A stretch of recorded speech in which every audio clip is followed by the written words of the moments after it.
А мы будем петь хором? Да, еще Знаю, как не знаю. будем.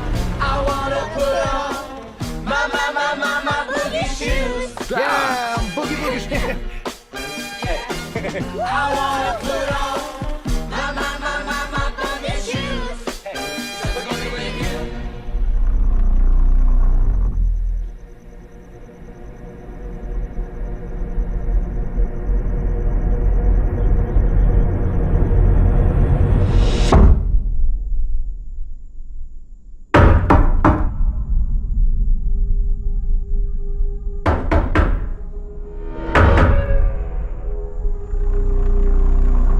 Меня зовут Леонард. Приятно познакомиться, Вен. Зачем вы пришли? Чтобы подружиться с тобой и с твоими отцами. Но это разбивает мне сердце. Но почему? Из-за того, что мне предстоит сделать сегодня.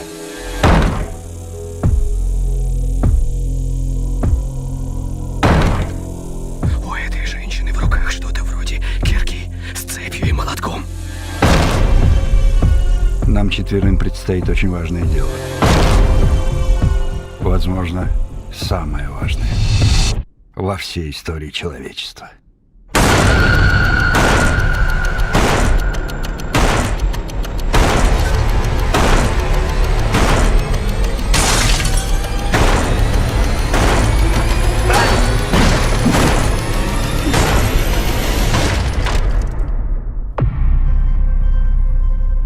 Мы призваны и объединены общим видением, превратившимся в приказ, и его не проигнорировать. Мы здесь, чтобы предотвратить апокалипсис. Ваша семья должна принять одно чудовищное решение. Если вы не сделаете этого, миру конец.